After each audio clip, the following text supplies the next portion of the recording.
From New York, where the American stage begins, NBC presents Best Plays with John Chapman.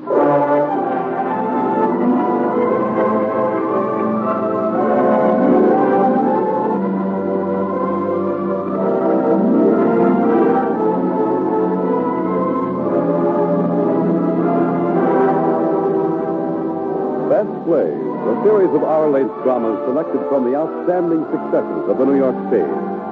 Now, John Chapman, editor of the theatrical yearbook Best Plays and drama critic of the New York Daily News, is here to introduce Richard Basehart in Sidney Kingsley's Men in White.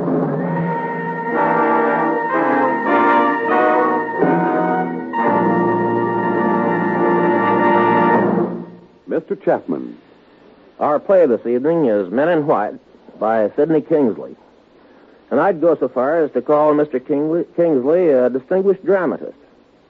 Certainly, he has gained enough distinction, what with the Pulitzer Prize, 2 Critics' Circle Awards, and numerous other literary honors. Men in White was Kingsley's first play. Its success was so great that it inspired a practically unending series of hospital dramas in the movies and on the radio, some of which, unhappily, have been terrible. One word of caution, however. Men in White was produced 20 years ago. Its clinical realism was completely accurate then, as witness the fact that it won the Pulitzer Prize.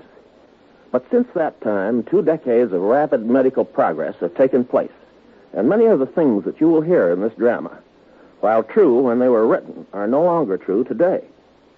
But we are proud of this play. It is an adult play with an adult theme that has become a true milestone of the American theater. Our leading actor this evening is Richard Basehart, who won real recognition in The Hasty Heart on Broadway, playing the young Scottish warrior in a jungle hospital. Hollywood took him from there, and Basehart has appeared in a number of good films, including The House on Telegraph Hill and 14 Hours. Now, for this evening, we are taking Basehart from Hollywood to play Men in White. And here is the curtain for Act 1. I swear by Apollo the physician, and Aesculapius, and Hygeia, and Panacea, I will carry out regimen for the benefit of the sick, and I will keep them from harm and wrong. Into whatsoever houses I shall enter, I will work for the benefit of the sick, holding aloof from all voluntary wrong and corruption. And now, if I shall fulfill this oath and break it not, may the fruits of art and life be mine. May I be honored of all men for all time. The opposite if I transgress and be forsworn. The oath of Hippocrates the physician, sworn by the men of medicine from ancient Greece through the centuries and still used today.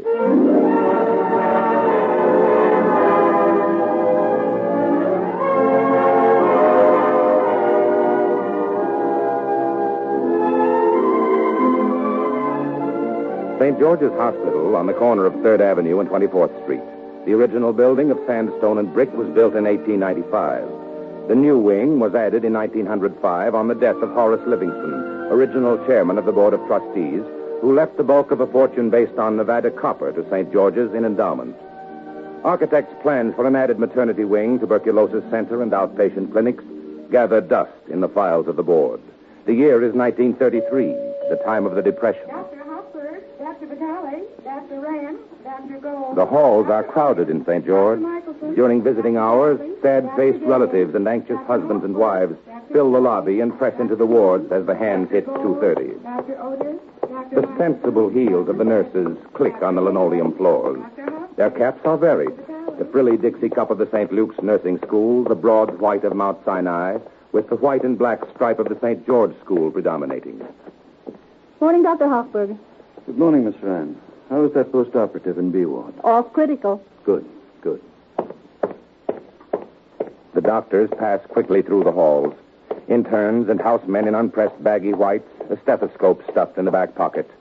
The life of the hospital. Dr. Otis, Dr. Taylor, Dr. Groves, Dr. Through that door is the hospital library. Dr. Gordon, Dr. Otis. An oasis of relaxation, overstuffed chairs, and backdate professional journals. Oh, Dr. Hochberg, I've been waiting for you. Hello, Josh. There's a patient I want you to see. We'll look at him in a minute. George Ferguson isn't here, is he? Shall I call him, Dr. Hochberg? Please, Michael. My eyes are bothering me. Trying to read all this new medical literature certainly keeps piling up. How can these young men ever keep up? They manage. There's so much. In my father's time, appendicitis was a fatal disease. Today, it's nothing. These youngsters take all that for granted. They work. Good men in medicine will always have work. We use this Dakin tube to my stool. I could take them up to the OR and deride all that dead tissue. Oh, excuse me, Doctor. Did you want me, Dr. Hochberg? Yes, Ferguson. How is 217? Pretty restless during the night, but her temperature's down to normal now. Good. And Ward B, bed 3? Fine. As for a drink of whiskey. He will be all right. He is all right. I gave him the drink. It won't hurt him. By the way, George, they're sending Mr. Hudson home Tuesday. Tuesday? Say, that's great. Does Laura know yet? I phoned her this morning. I wish you'd let me tell her. I should have thought of that. She happy? Naturally. For you, George. Oh, excuse me. Excuse me, Doctor. What? It's Dr. Levine.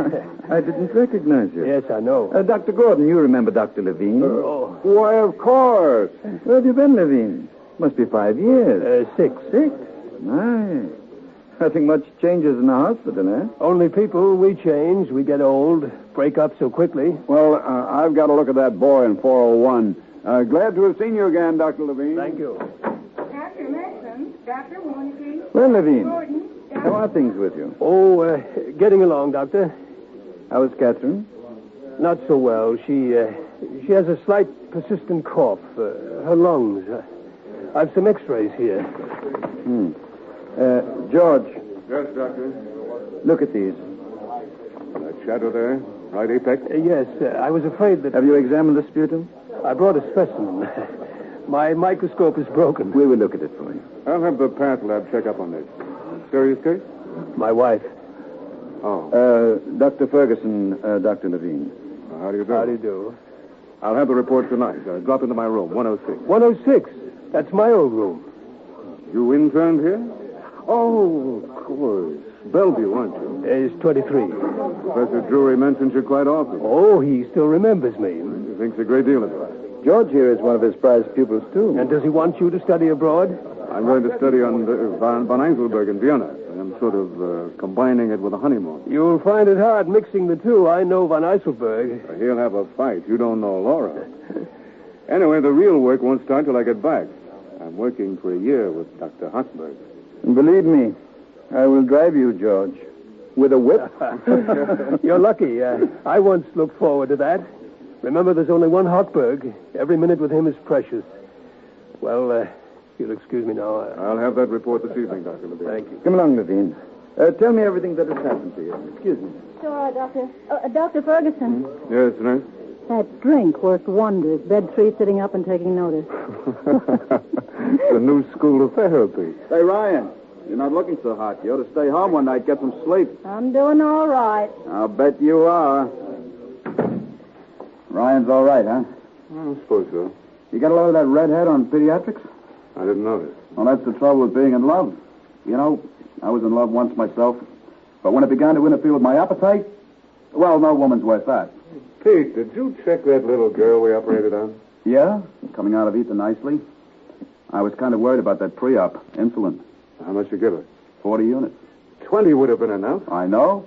Well, why 40 then? You might have hurt the kid. Dr. Cunningham ordered it. He's the attending physician. That ignoramus. Look, if that happens again, tell me. I don't want any shock on the operating table. Ferguson, I just saw 401. You may need another transfusion. 401. You'll have to go pretty deep to find a good vein. Well, that's what I'm worried about. I want you to be there to do it. Tonight? I'm sorry, Ferguson. When the house needs you... I'd like to, Doctor, but the same thing happened last week. But this is my night out. My fiancé's made arrangements. Dr. Gordon, couldn't I do that transfusion? I'm afraid not, Michelson. The superficial veins are thrombosis. Ferguson knows the veins we've used. If I disappoint my fiancé once more, I won't have one. Well, I don't like to impose, but I want this boy to have every chance. Well, Doctor? All right, I'll stay. Thanks. And if your sweetheart kicks, send her around to me. I'll tell her about my wife. Up at 4:30 this morning to answer the phone. Somebody had a belly. How do you like that? Haven't had a night with Laura since... nuts. Tough, George. Laura's going to be real hurt. You'd think they'd have enough... Dr. Ferguson, a woman just came into emergency with a lacerated throat. She's bleeding terribly. They can't stop it. Get her up to the operating room. Pete, order the OR. Get anesthesia. Yeah. Ryan, locate Dr. Hochberg. Try the X-ray room. All right. Operating room. Find Dr. Emergency, quick. Hochberg right away. OR, set up right away. Emergency. Lacerated Try the throat. X-ray Dr. room. Ferguson, yes.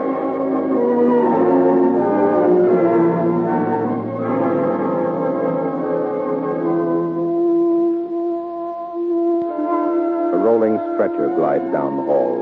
A woman lies on it, crying hysterically. An intern walks on one side, a nurse on the other, holding a thick gauze pad to her throat, the white darkened by a slow-spreading stain. The elevator is waiting. The operating room is prepared.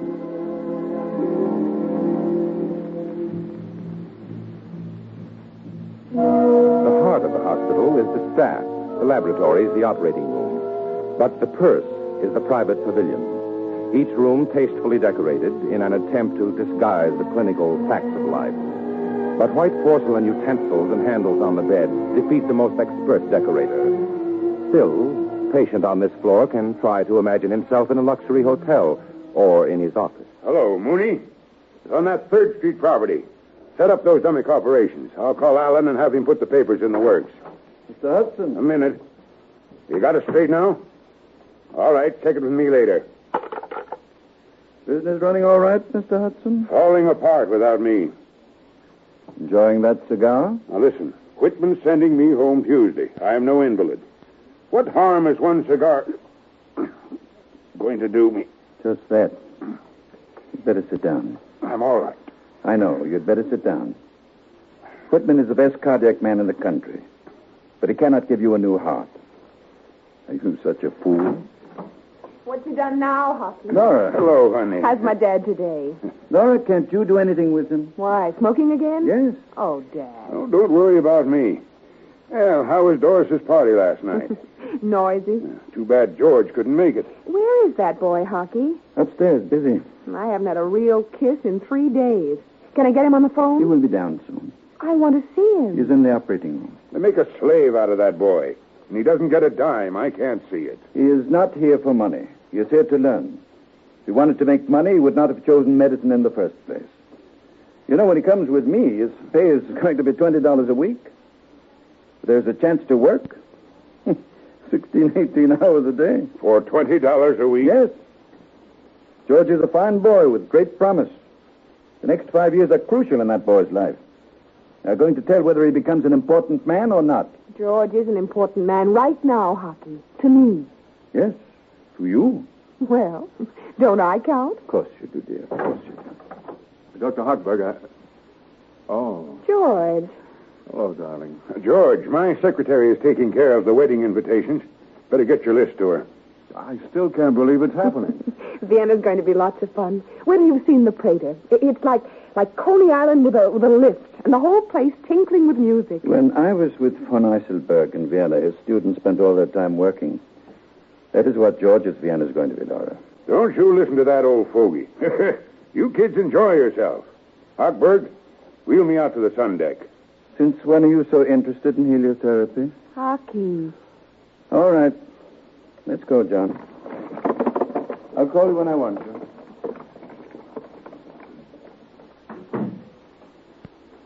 Sweetheart. How's my boy? Laura, you're lovely. Oh, George, if you knew how I've been aching for you. Laura. You're getting thin, young man, and your eyes are tired. Oh, I didn't have much sleep last night. It was a pretty thick house. You're overworked. You know, you've spoiled things for me. I don't get any kick unless you're around. And that's not often, is it? Darling, we'll make up for it all later on, honestly. I don't know if we can, George. If you're not there, it's just gone. Laura, I don't know how to explain, but about 7 months ago, we operated on a boy here who was blind from birth. And one night I showed him the stars. He looked and he began to cry. I feel that way, Laura, when I look at you. I I can't tell you how. Dr. Ferguson. Dr. Ferguson. Don't move. It's no use, Laura. That's my call. Dr. Ferguson. Yes? Oh, yes, sir. Yes, sir. I'll be ready.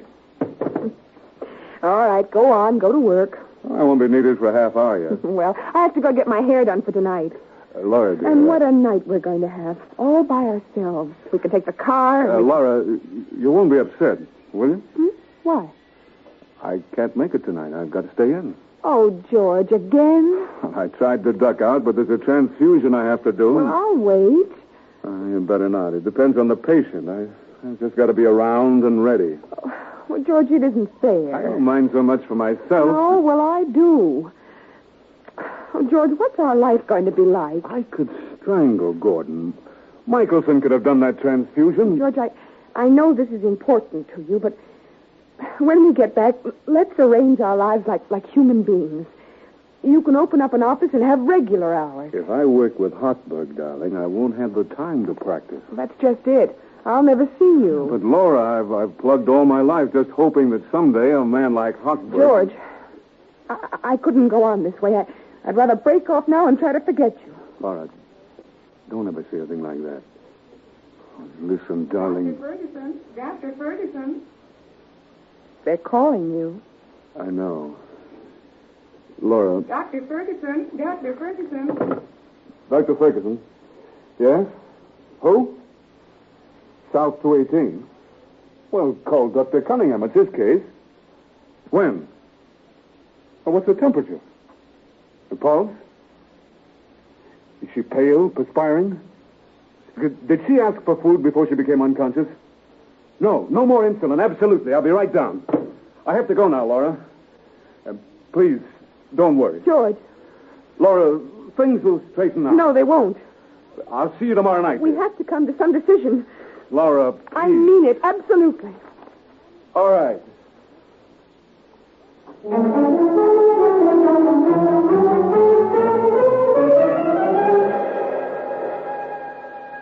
South 218, the children's ward. One bed screened off. The patient, 10 years old, eyes closed, skin pale, clammy. South 218 calling Dr. Ferguson. Emergency. Why isn't he here? Get Dr. Ferguson. nurse. Dr. Cunningham, thank heaven you're here. Now, what's happened to you? Complete collapse about 2 minutes ago. Let's have a look. Mm-hmm. Let's have my stethoscope. Pulse is barely... Diabetic coma. Miss Denning. Prepare some insulin, 40 units with 50 grams of glucose. But, sir, Dr. Ferguson advised against Ferguson, this is my patient, 40 units, quick. Yes, sir. Nurse, doctor, I was afraid of shock. This isn't shock, it's diabetic coma. With her temperature subnormal? Yes. Nurse, is that insulin ready yet? Doctor, isn't insulin contraindicated here? No, it's our last chance. Hypodermic, doctor. Doctor, I mean no offense, but it looks like shock, not coma. No. Alcohol. But the clinical picture, pale, cold, clammy, temperature subnormal. She's complained of hunger. Suppose you let me handle this case, young man. And nurse, prepare the arm. Please, doctor, call in one of the other men. Ask them, anybody. There's no time. Take your hand off. That insulin is going to prove fatal. Fatal? Get out of here, will you? I'm treating my patient. Give me that hypo. What are you... You fool, you dropped it. Nurse, shock position. Go ahead, elevate that bed. Yes, doctor. What the devil? Out of my way. Nurse. Yes, sir. Sterile glucose, quick. 30 cc syringe. There's some glucose here, sir. How much? 50 grams. Half of that. Apply a tourniquet, right arm. Yes, sir. Never mind the glucose. Hypo of adrenaline. Get some hot packs, blankets. Well, come on now, hurry. Is your arm ready? What do you think you're doing? I'll have you brought up before the medical board. I'll have you thrown out of this hospital. All right, have me thrown out. I don't care. I don't really care. Pardon me. Ready, sir. Let me have that glucose. Swab the arm. Never mind the iodine. A good vein. You'll pay for this, young man. That patient's life is on your hands. Adrenaline, doctor. Here we are.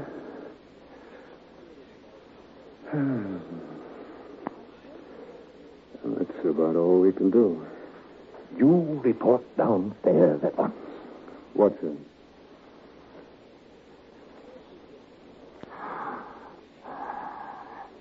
Dr. Ferguson. Quiet. Dr. George. Yes, Dorothy. I'm thirsty. I want a drink.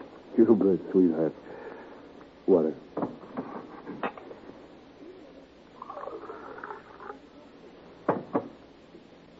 Here you are, Dottie. I feel so funny, Dr. George. Disney-like. What happened? Nothing. You fell asleep. That's all. All right, honey. Drink this now. All of it.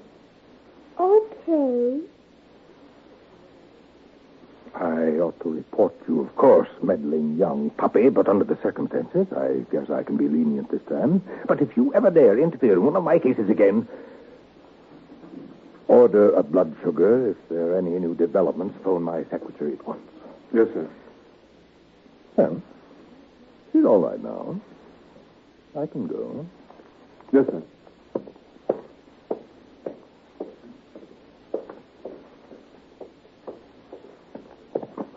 She's almost asleep. What's he going to do? Nothing. She's a pretty kid, isn't she? I was scared we were going to lose her. I think it was wonderful for you to stand up against Dr. Cunningham. Clean up that hypo, nurse. Yes, sir. What's the matter with you? This was the first time I was on the children's ward. I'm only a student. I mean, of course, you know, but I got to like Dottie an awful lot. I see. What's your name? Barbara Dennis. You're going to be a swell nurse, Barbara. Thanks. Sometimes I'm not so sure. You take my advice. You get as far away from here tonight as you can. Have a good time. Relax. And forget about the hospital. I can't. I have an exam in Materia Medica tomorrow. Huh? Yes, I've got some notes on that may help you. I'll leave them with the orderly on the first floor. Dr. Ferguson. Thanks. Dr. Harris. Dr. Ferguson. All right, I'm coming.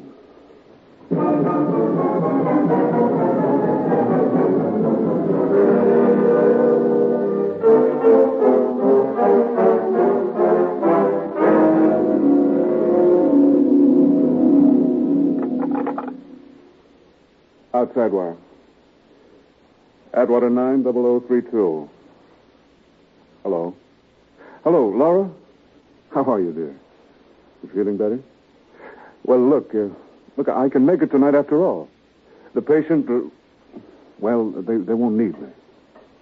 Oh, but, darling, let's not go into that.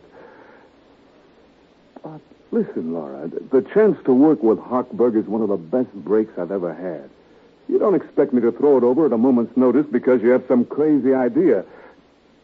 No, I don't want to talk about it. I'm tired of 3 operations, and I can't make decisions tonight in a minute. Laura, what are you doing? Punishing me?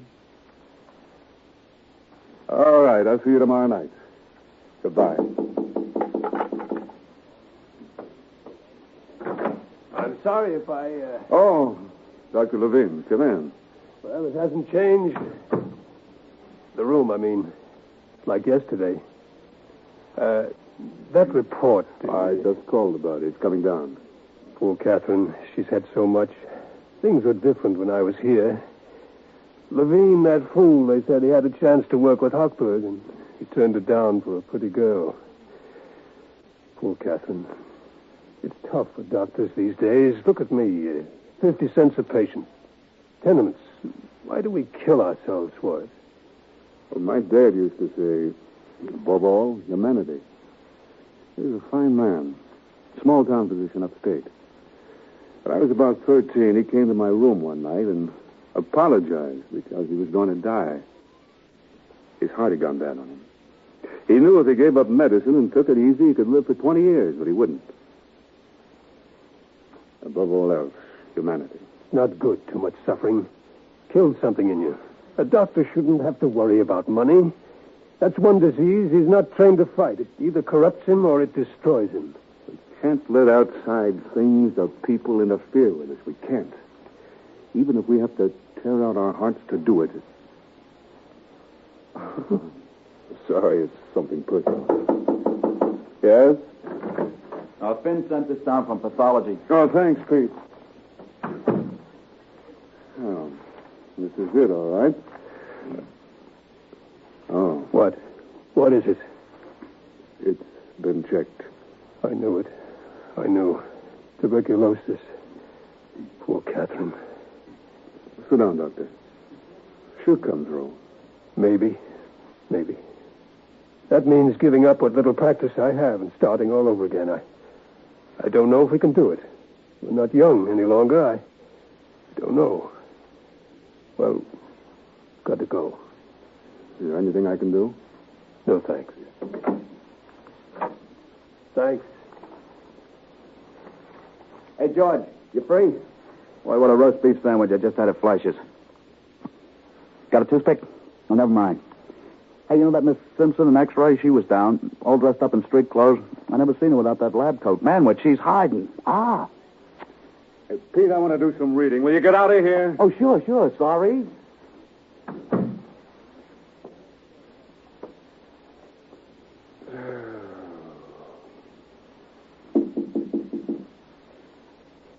Come in. Come in.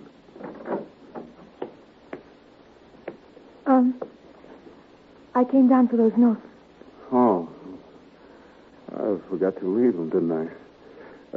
What was it? Materia Medica? Yes.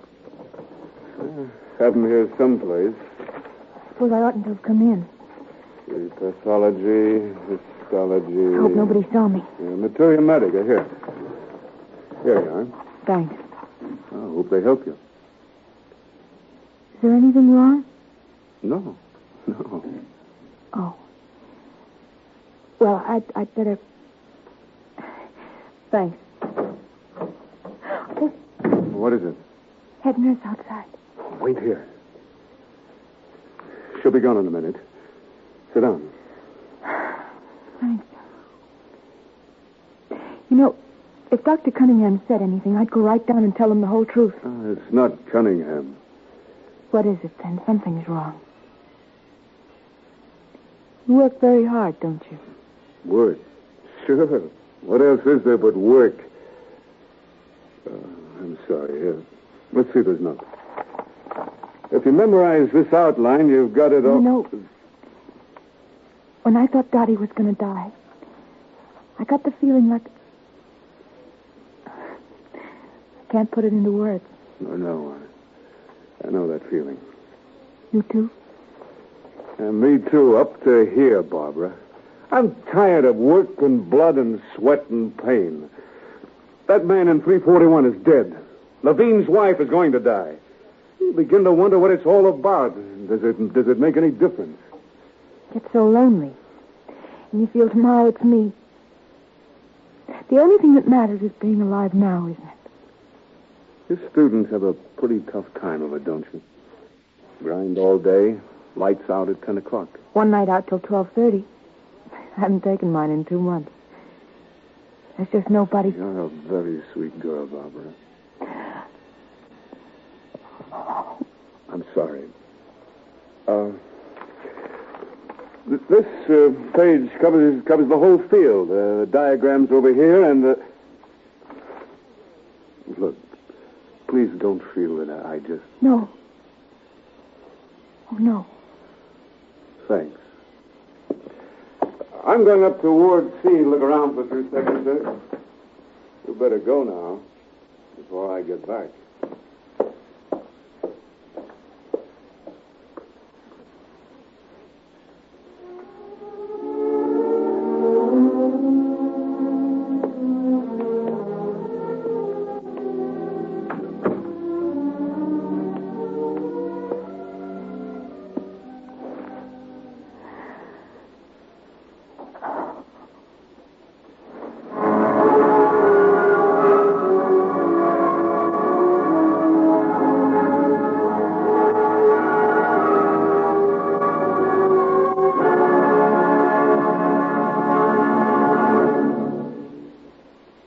In a moment, Act Two of Men in White, starring Richard Basehart, with Patricia Wheel and Santos Ortega. This is NBC, the national broadcasting company. KFI, Los Angeles. Michael Redgrave and Edna Best star this evening as Theater Guild on the Air opens a new year of radio entertainment with S.N. Berman's recent Broadway comedy hit, Jane. Miss Best will recreate her original title role. Be sure to hear Jane this evening at 5:30 on KFI, your NBC station in Los Angeles.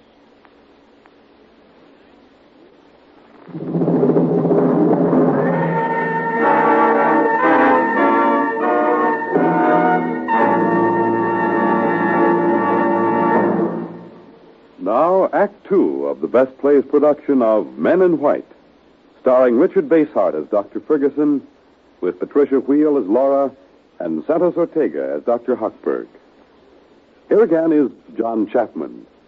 Let's return now to the year 1933 and to that imposing structure on the corner of 3rd Avenue and 24th Street, which we've called St. George's Hospital.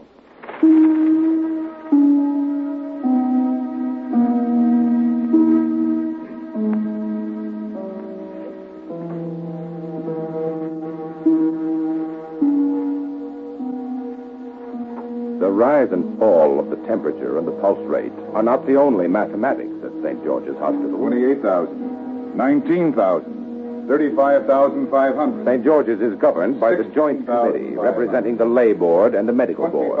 The final authority being, as is usually the case, not with the men who carry the stethoscope, but rather those armed with the checkbook. Adding up to a total deficit of $163,000 so far.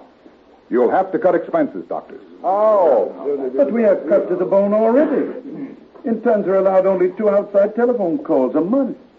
An absurd economy. The Board of Trustees, 2 of our trustees lost everything they had in the bank figures last year. They won't be able to meet their usual subscription this year. I've been looking around for a new trustee. I finally found one. Oh, wonderful. Who stands ready to underwrite our deficit. A man well known for his philanthropies, his generous soul, his civic and social services. John Hudson, the real estate Hudson. A friend of yours, I believe, Dr. Hochberg. I didn't recognize him by that description. He's definitely interested. Now, it just happens that one of our interns is marrying John Hudson's daughter in a few weeks. Of course, doctor's appointments lie completely in your hands. But we feel that here is an opportunity. We suggest the medical board offer Dr. Ferguson an associateship. What? Impossible. He's not ready for the job. Have you any personal prejudice against the boy? Of course not. I think he has promise of becoming a good surgeon someday, but not overnight. He has years of intensive study ahead of him. No man will work for something he can get for nothing. An associateship now simply means he will go into practice and drop his studies. It would never be worth a tinker's dam as far as medicine is concerned. After all, Dr. Hochberg, that's his concern, not ours. But that boy has unusual ability. But he doesn't know enough yet. He is apt to make mistakes that will hurt not only himself, but St. George's Hospital as well. Oh, come now, Dr. Hochberg. What do you think, Dr. Gordon? Well, he isn't ready for it, but we could see he was always covered by an older man. And to give him nothing to do? Make a figurehead of him? Fine. Well, Ferguson's not a fool, and we do need Hudson. But, Josh... Now, Leo, we've got to face facts. The wards upstairs are full now. You want to have to shut them down? Cut back staff? I know. It's a social crime, gentlemen, that hospitals should have to depend on the charity of a few individuals. Oh, really, Dr. Hochberg? Fine. We need Hudson. Promise Ferguson an associateship. When he's ready. When will that be? 5 or 6 years. Yeah. Well, you're dealing with a businessman, not a child. He wants the boy to open an office and settle down. He does. Well, Ferguson will not be ready. He will not accept the appointment. What makes you say that? I know the boy. He is too honest to sacrifice his career for a nice office and an easy practice. Besides, he will not have the time. He's going to work with me. We're wasting time talking about it. As a matter of fact, Dr. Hochberg, I had dinner last night at the Hudsons. I spoke to Ferguson about the appointment, and he's delighted with the idea. He said that? Why not? It's a fine opportunity for him. Well, nothing else, gentlemen? No? Meeting adjourned.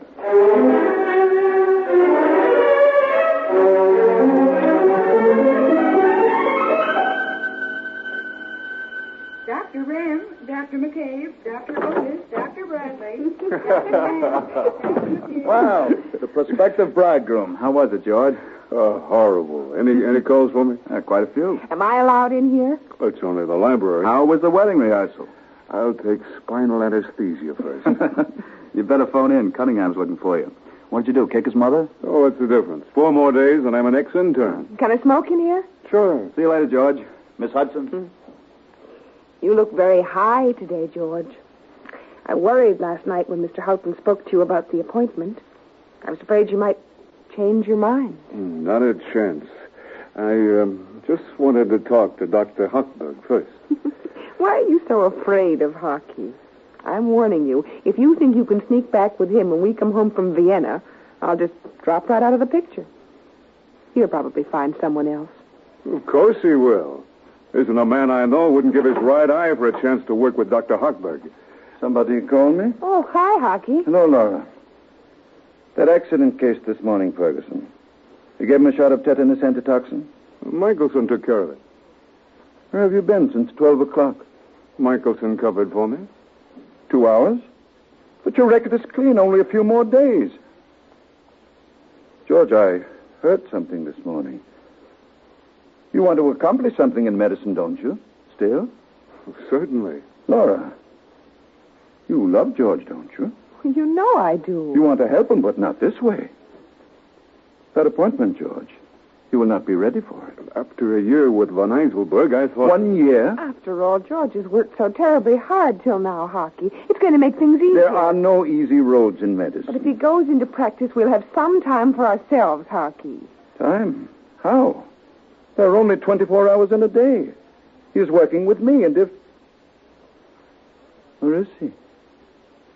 Are you? I want a little more out of life than just my work. I don't think that's asking too much. I see. So you have decided not to come with me next year? After all, Hockey, we feel we'll be happier that way, and I really think... Well, how's your father?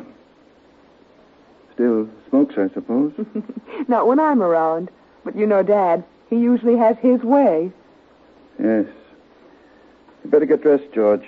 We may have to operate shortly. New case has just come in on surgical service.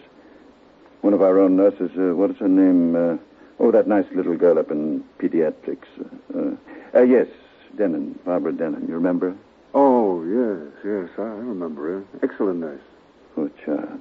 Such a nice little girl. Sepsis. She bad? Temperature 105. Blood count way up. What was it, a ruptured appendix? No. Septic abortion. Abortion? Poor girl. Shame. Meet me up there. George, that accident case is still unconscious. Something the matter with his lower jaw. What? Trocheling, somewhat rigid. Thought it might be tetanus. You gave him antitoxin, didn't you? Oh, no. What? Don't you know yet that TAT is routine in this hospital? Well, yes, sir. I thought... George, you didn't tell me. I thought you gave it. Dr. Ferguson. I intended to mention it. I guess I forgot. Forgot? Is that a thing to forget? It's my fault, Hockey. I dragged him away. We were late. He is not supposed to leave the house at all. And a very sick house, too. Oh, Hockey, it was important, terribly important. It was a rehearsal of our wedding. That's nice. Upstairs there is a boy all smashed up to bits. There will be no wedding for him if he develops tetanus. Dr. Ferguson, inject that antitoxin at once. Yes, sir. Laura, you deserve to be spanked. Don't you know what that boy's work means? Of course I do. No, you don't. Would you like to see it, perhaps? Yes. Why not? Dr. Michelson. Yes, sir. Take Miss Hudson here upstairs. See that she gets a cap and gown. Have her in the operating room in about 20 minutes.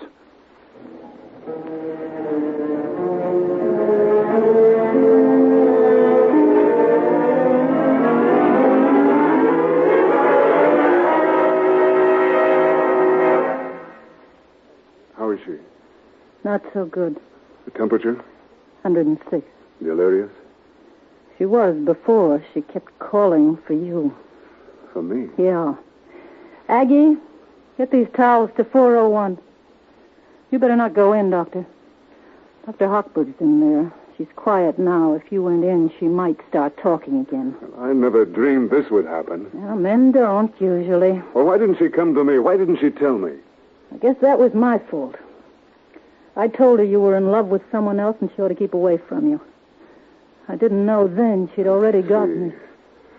I just thought she realized after that night how crazy we'd both been. Crazy. She's a nurse. I never thought... She should have told me. Why did you let her do this? I didn't know. Till last night. She's just a green kid. She didn't realize what it was all about. Where is that hypo?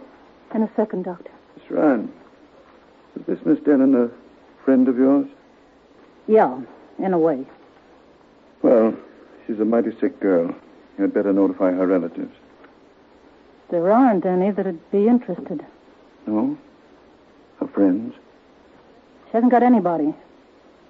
To top it all, she's going to be kicked out of here. They wouldn't do that. Wouldn't they, though? Ask Miss Hackett. And she won't get into any other hospital either. They'll see to that. Poor kid. Yeah. Might just be a lucky break for her if she passed out. She's got to pull through. Why do they go to butchers like that? Doctor, she couldn't have come here.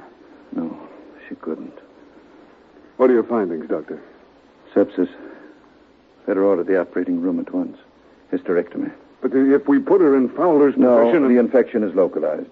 Only way to save the patient is to remove the focus of infection. Otherwise, she does not have a chance. She was on the children's ward. She loved them. Yes. Yes. Order the operating room. Yes, sir. Operating room. The man. Does he realize what has happened? I suppose so. Who is he? I don't know. Operating room. Hello? How soon can we have the OR ready for a hysterectomy? Dr. Hochberg. Yes. Ready now, Doctor.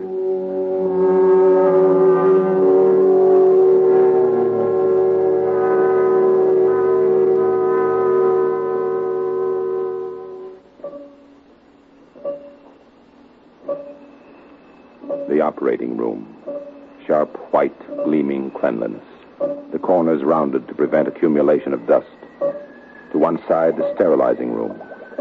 Polished nickel autoclaves bubbling and steaming. 3 nurses, one sterile wearing cap and gown and gloves, 2 dirty nurses, no gloves. Dr. Hochberg is on his way up. In the corner, a row of a half-dozen sinks, the faucets turned on with a knee pedal. Over each sink, a sand glass that tells off 8 minutes. Oh, I told him it was my night out. I wasn't going to eat hospital food if I could help it. Boy, what a dinner. In the middle, a stand with 2 basins, blue bichloride and alcohol. Ready in a minute, nurse. Towel. A sterile towel, followed by sterile powder. Gloves, Doctor. Tuck in the left. Sorry. At the foot of the operating table, the sterile nurse arranges the instruments, checking twice. Hochberg using general? Spinal. In here, Laura. Gown seems awfully wrinkled. They're never pressed. That will unsterilize them. George, we have company. Laura. Surprise. Stay away from him. Stand in the corner. You're contaminated. Nurse, see that Miss Hudson gets a mask. Yes, sir. Find a stool for her next to the table.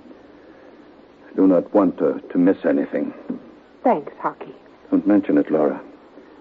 Come on, George. Scrub.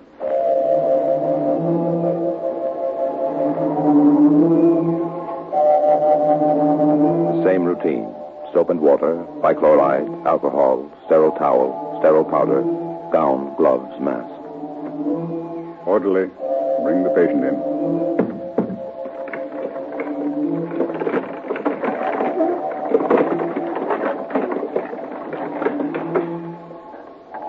How is she, Dr. Gordon? George, Yes. what are they going to do to me? There's nothing to be afraid of, Barbara. You won't let them hurt me. No, of course not. Will you be there? George, darling, please be there. I'll be there. Thanks, dear. I loved you. I don't care. Come on. Come on. Careful now. George, what was that all about? Laura, I'm sorry. George, is it what I... Don't touch me. You haven't sterilized me. Stand over there. Nurse, sterile gowns, gloves, towels, quick. Laura, I'm sorry, but... Ready, Doctor. Bichloride, alcohol, sterile towel, sterile powder, gown, gloves, mask. Did you have an affair with that girl or what? Yes. Oh, that's a funny one. Dr. Ferguson? Ferguson? Patient is draped and ready.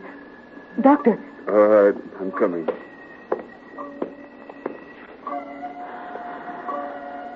Ready, Dr. Gordon? All set.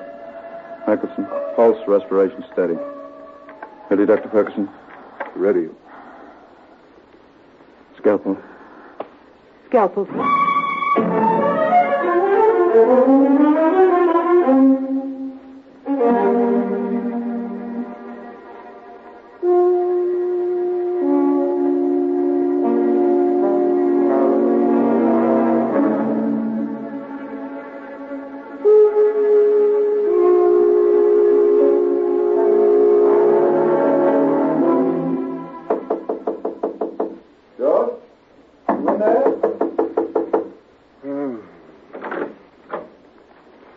Good morning, George.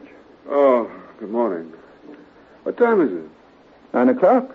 I didn't know it was so late. Lovely out, isn't it? Yes. Reading? Brain surgery. Well, fascinating work. Miss Dennon's temperature is down this morning. I know. The nurse tells me you watched the case all last night. It's very nice.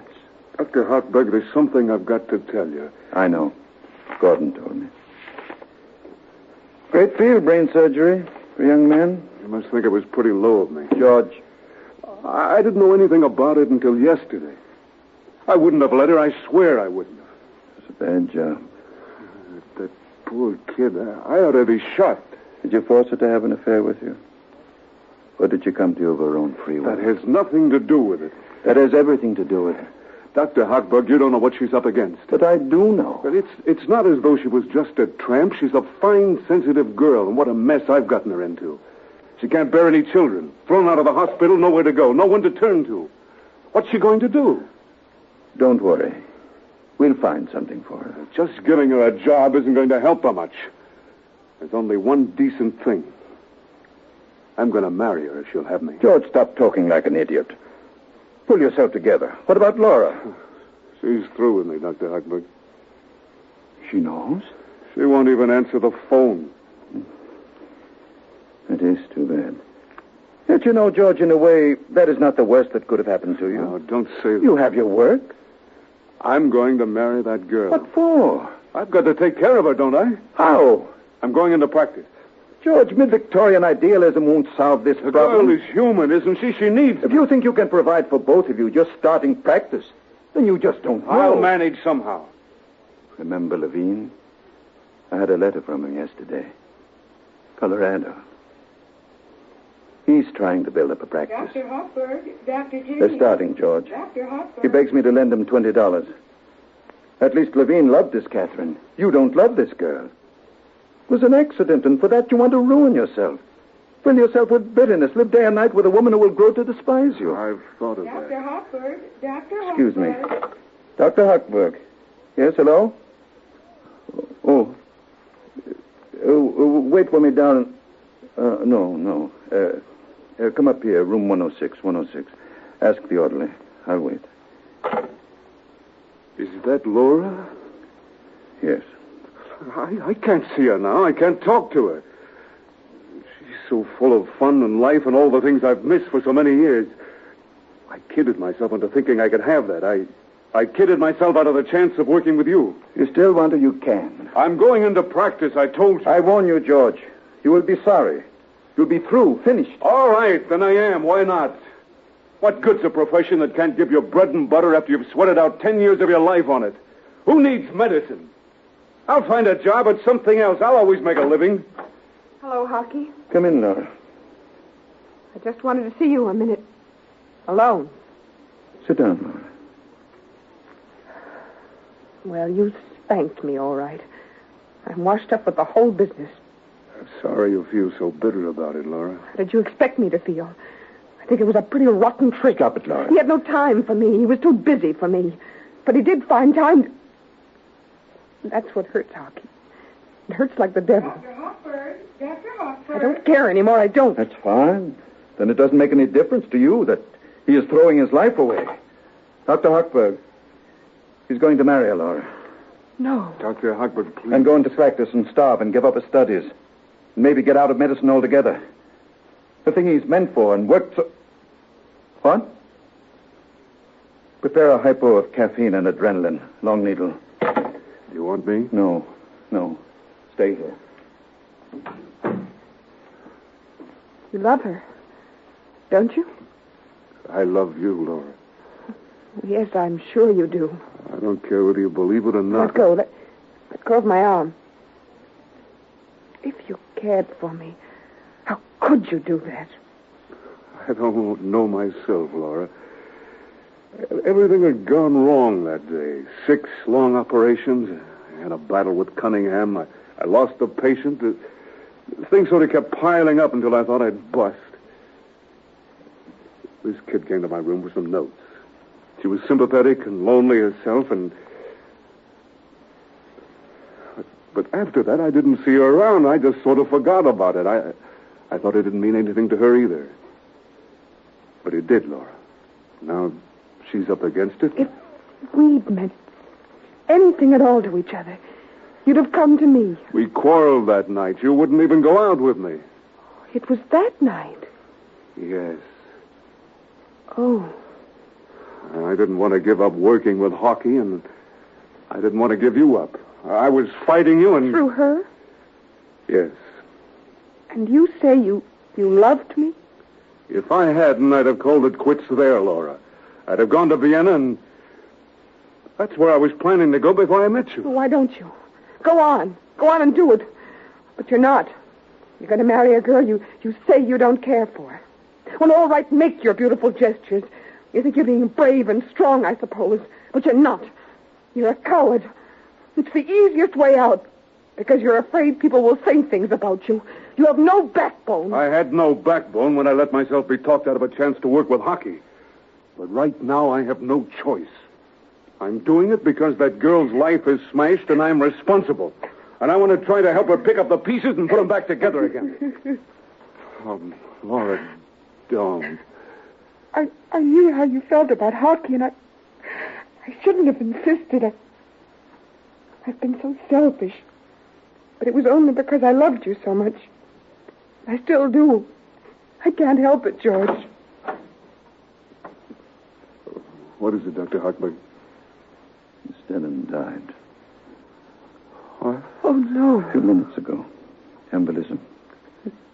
Went into collapse. Died instantly. Uh-oh. George. Darling.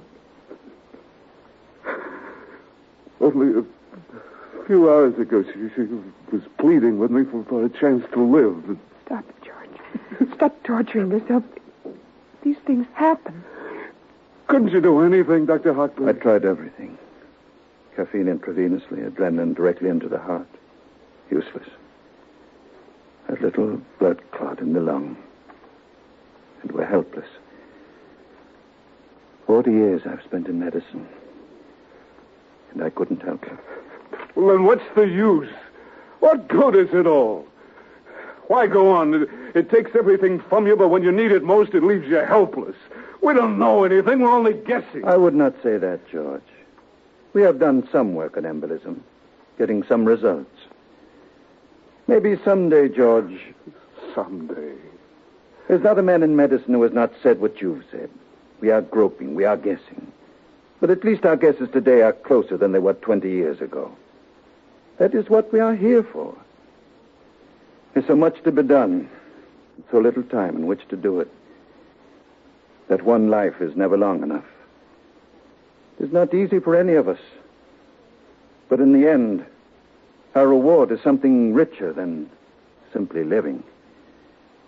Maybe it is a kind of success the world out there cannot measure. Maybe it's a kind of glory, George. Question as much as we will. When the test comes, we know. Don't we, George? Yes.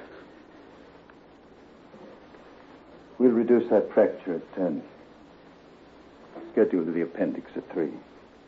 Yes, sir. Oh, darling, I'm so sorry. George, when you come back from Vienna, if Hockey lets you off for a night, give me a ring. I'll be around. Maybe someday we'll get together anyway. Dr. Ferguson. Dr. Ferguson. They're calling you. Yes. Work hard. So long, Laura. Yes, Dr. Ferguson. Who? Oh, Mrs. Gander. Sure. Goodbye, Dr. Ferguson. No, your boy's all right. Yes. Now look at you, mustn't cry, Mother. He's all right. We'll fix his leg this morning. He'll be home in a week. Yes, he's going to live. Now don't cry. He's going to live.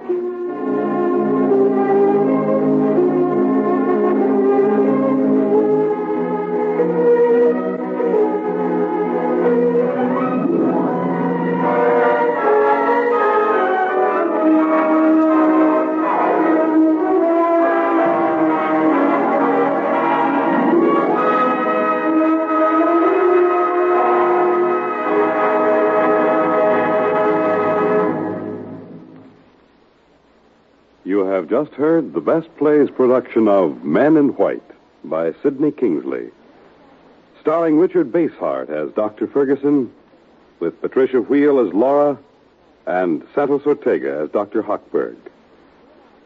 And now here's your host, drama critic John Chapman, with a closing word. A well-made play, well acted, is what we're always hoping for in the theater and don't always get. I think we've had it tonight. Thanks to the author, Sidney Kingsley, and to Richard Basehart and the members of our company. Next week, we're happy to lend our Best Plays time to an exciting special event in broadcasting. A summary of world events titled End of an Era. The narrator will be Burgess Meredith, who has starred several times on our Best Plays series. I should like now to take this opportunity to express the thanks of all of us here on Best Plays for the many letters we have been receiving from one side of the country to the other, from listeners who've told us that they have been enjoying this series of dramas and comedies. 2 weeks from now, we will be back with another Best Play. This is Chapman saying goodbye until then.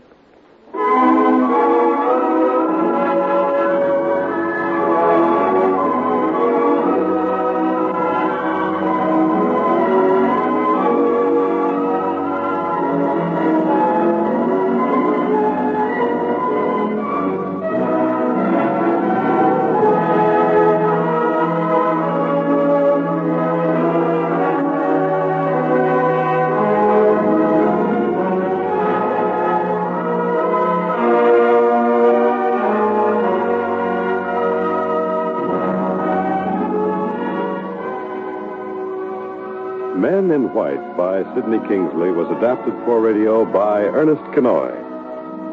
Heard in the cast were Joan Loring as Barbara Denon, Bill Adams as Dr. Gordon, John Sylvester as Michelson, Ann Shepard as Nurse Ryan, Cameron Prudhomme as Mr. Hudson, John McGovern as Dr. Levine, Ted Osborne as Dr. Cunningham, Matt Crowley as Mr. Houghton, Barbara Karen as Dorothy, Marion Carr as the nurse, and Carl Weber was the narrator.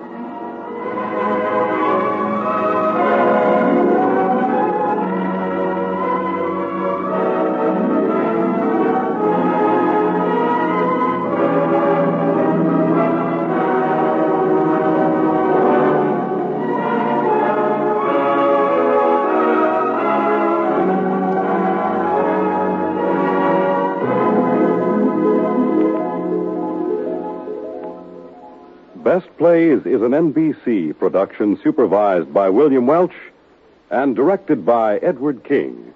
Your announcer is Fred Collins.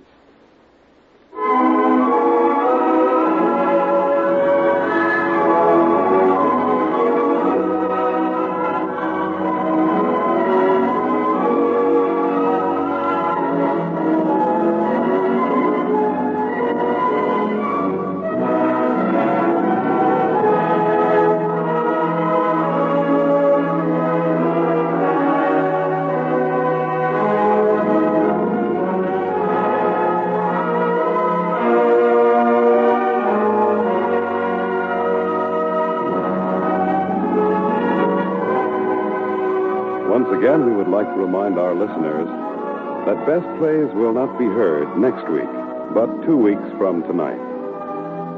Next week, a special program on NBC starring Burgess Meredith.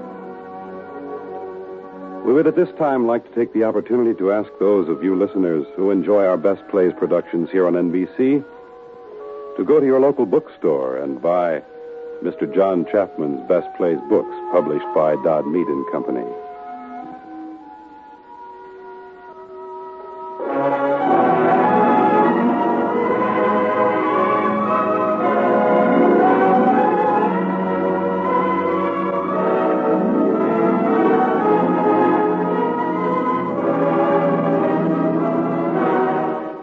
This program came to you by transcription. For authentic mystery, tune in Dragnet tonight at 6:30 on NBC. KFI Los Angeles. Ahoy, neighbor! When your dough is getting low like a sinking ship at sea, Seaboard is a friend who'll understand. No depot, Seaboard helps you help yourself with grants and terms you choose. Your lending neighbor lends a helping hand. Seaboard, Seaboard, Seaboard. You know, neighbor, I've found out, and I'll bet you have too, that it's the unexpected expenses that cause the most trouble. Now, if you have a money emergency, take my friendly tip. See your lending neighbor, Seaboard Finance Company. A whale of a problem may become no problem at all, for a Seaboard loan may be arranged in record time, and you may have up to 2 full years to repay. Seaboard likes to help folks help themselves. For cash for any good reason, see Seaboard Finance Company. 33 friendly Seaboard offices serve Southern Californians. Consult the phone book for the office in your neighborhood.